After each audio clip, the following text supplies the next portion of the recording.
नमस्कार प्यारे बच्चों, एक बार फिर से स्वागत करता हूं मैं अपने YouTube चैनल एम्बिशन बोर्ड में। प्यारे बच्चों, आज का टॉपिक काफी इंपॉर्टेंट, काफी धमाकेदार होने वाला है। आज के इस टॉपिक में हम लोग क्या देखने वाले हैं, केसी सिन्हा बुक का एक्सरसाइज 3.1 चैप्टर का नाम है दो चर वाले रैखिक समीकरण। प्यारे बच्चों, हर साल बोर्ड एग्जाम में, चाहे कोई भी बोर्ड हो, सारे बोर्ड में इस चैप्टर से भर भर के प्रश्न आते हैं।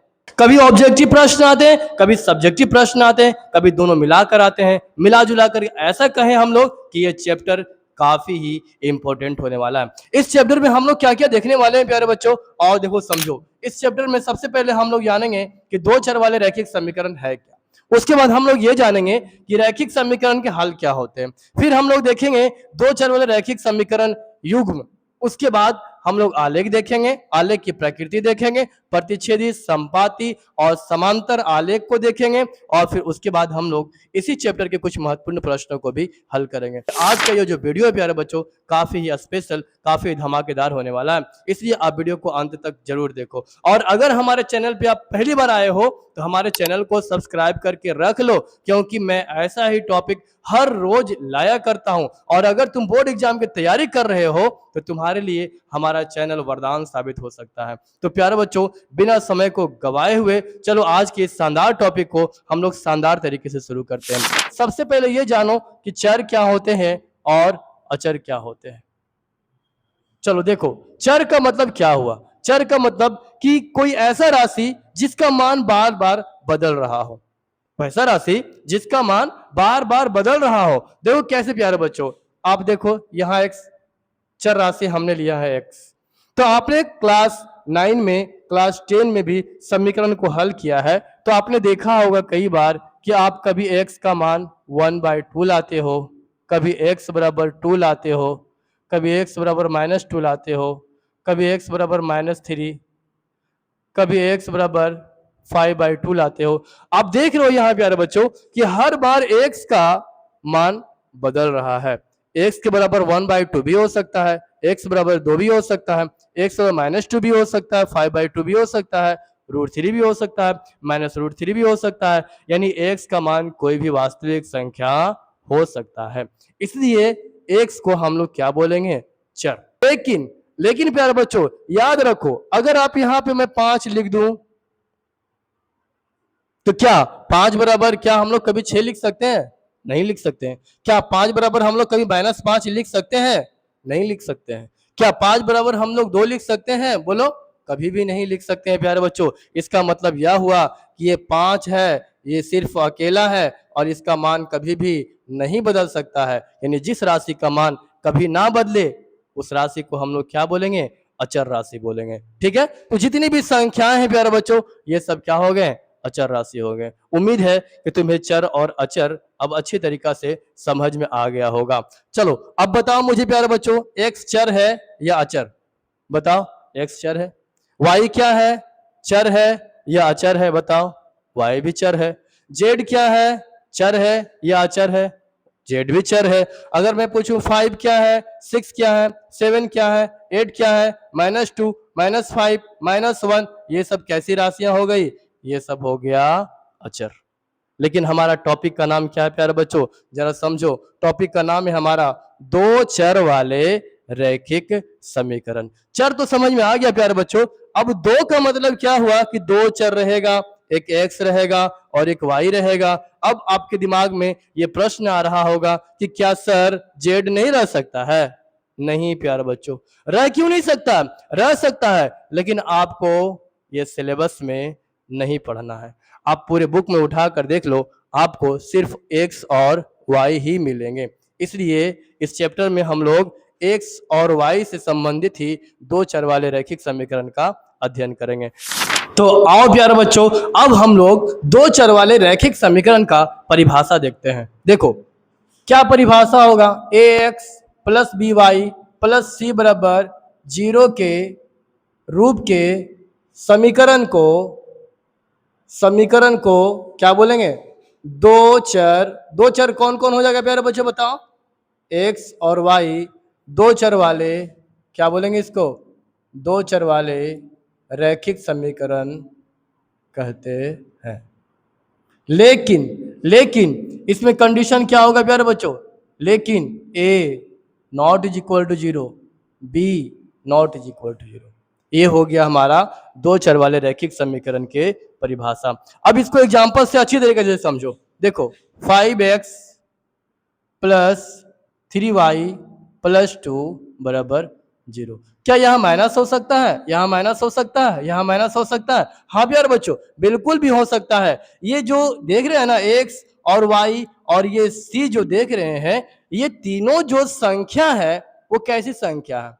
ये हमेशा वास्तविक संख्या आएगा, यानी ये अचर राशि आएगा। देखो कैसे, आप देखो 5x है ना, यहाँ -3y, यहाँ -2 भी लिख सकते हो। और भी एग्जांपल देखो 5/2x -3/2y प्लस 5/2 बराबर 0। और भी एग्जांपल देखो √2x प्लस √3y प्लस 5 बराबर 0। आप सारे समीकरण को गौर करो प्यारे बच्चों, देखो सारे समीकरण का चेहरा इससे मैच कर रहा है ना। इससे साफ पता चल रहा है कि ये जो समीकरण है कैसा समीकरण है, दो चर वाले रैखिक समीकरण। अब हम लोग ये जानते हैं कि दो चर वाले रैखिक समीकरण के हल क्या होते हैं। हल, दो चर वाले रैखिक समीकरण के हल क्या होते हैं? हल का मतलब क्या हुआ कि x और y के वे मान जो दिए गए समीकरण को संतुष्ट करे, दो चर वाले रैखिक समीकरण के हल कहलाते हैं। पहले परिभाषा में बताता हूं, उसके बाद फिर मैं एग्जांपल से इसे समझाता हूं। देखो x और y के वे मान जो दिए गए समीकरण को संतुष्ट करे, क्या कहलाएगा प्यारे बच्चों? उसका हल कहलाता है। क्या कहलाएगा? उसका हल कहलाएगा। जैसे मैं एक सिंपल सा एग्जांपल देके आपको समझाता हूं। देखो एग्जांपल है, देखो एग्जांपल से समझो 2x plus 3y 12 is equal to 0। ठीक है, ये कैसा समीकरण है बताओ प्यारे बच्चों? ये है रैखिक समीकरण है। कैसा रैखिक समीकरण है? तो दो चर वाले ये रैखिक समीकरण है। आपको चेक क्या करना है प्यारे बच्चों? आपको जांच करना है। क्या जांच करना है? जांच करना है। क्या जांच करना है प्यारे बच्चों? कि x बराबर 3 और y बराबर 2 क्या इस समीकरण के हल है या नहीं है, ये हमें जांच करके बताना है। तो कैसे जांच करेंगे बताओ? कैसे करेंगे? हम लोग क्या करेंगे, सिंपली क्या करेंगे प्यारे बच्चों, जो x और y के मान दिए हुए हैं इस रैखिक समीकरण में x और y के जगह पर इसको रख देंगे, और अगर ये RHS के बराबर आ जाता हो तो ये क्या होंगे? इसके हल होंगे। चलो चेक करके हम लोग देखते हैं। देखो हम लोग क्या करते हैं, LHS लेके चलते हैं। 2x plus 3y minus 12 is equal to 0। चलो x बराबर कितना रखना है हम लोग को? 3, प्लस y के बराबर कितना रखना है हम लोग को बताओ? 2, माइनस कितना? 12। 3 दूनी 6, 3 दूनी 6, माइनस कितना? 12। कितना हो जाएगा प्यारे बच्चों?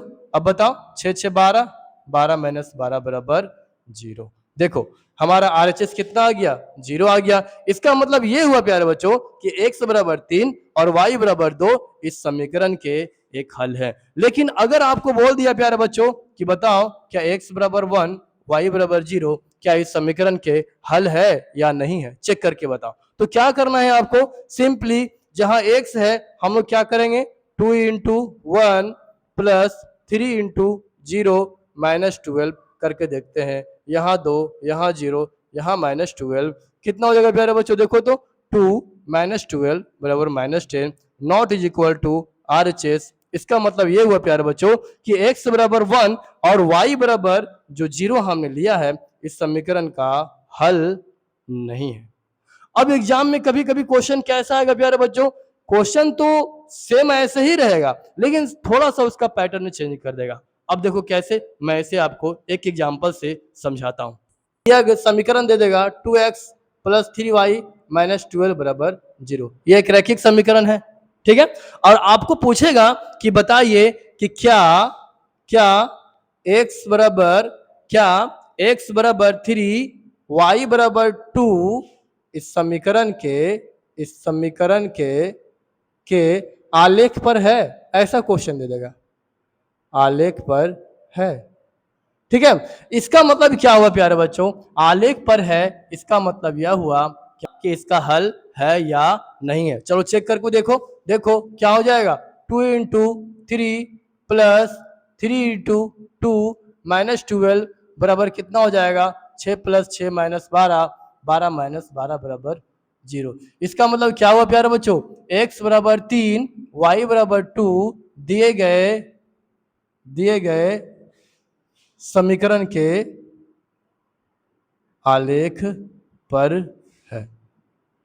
क्वेश्चन कभी ऐसा क्वेश्चन ऑब्जेक्टिव में ही आएगा, कभी सब्जेक्टिव में भी आ जाएगा प्यारे बच्चों, तो आपको इससे घबराना नहीं है, क्वेश्चन को अच्छी तरीके से समझना है और फिर उसको हमें सही डायरेक्शन में हल करना है। तो प्यारे बच्चों, आज हम लोगों ने दो टॉपिक को समझा है, दो चर वाले रैखिक समीकरण और उसके हल को अच्छी तरीके से समझ लिया है। अब हम लोग नेक्स्ट वीडियो में क्या देखने वाले हैं प्यारे बच्चों, दो चर वाले रैखिक समीकरण युग्म, उसके आलेख की प्रकृति, प्रतिच्छेदी समांतर और फिर महत्वपूर्ण प्रश्नों को हम लोग वीडियो को अगले पार्ट में देखने वाले हैं। तो प्यारे बच्चों, आज का ये टॉपिक काफी ही इंपॉर्टेंट था, काफी कॉन्सेप्ट बेसिस था। अगर आपने इस टॉपिक को नहीं समझा तो इससे आपका एक भी प्रश्न नहीं बन पाएगा। मुझे उम्मीद है कि मैंने आपको आज के ये टॉपिक को पूरे कॉन्सेप्ट के साथ आपको समझाया है। अगर आपको ये आज का टॉपिक अच्छा लगा हो और समझ में आया हो तो हमारे वीडियो को जरूर से जरूर लाइक करो, और अगर हमारे चैनल पर पहली बार आए हो तो हमारे चैनल को जरूर से जरूर सब्सक्राइब करो।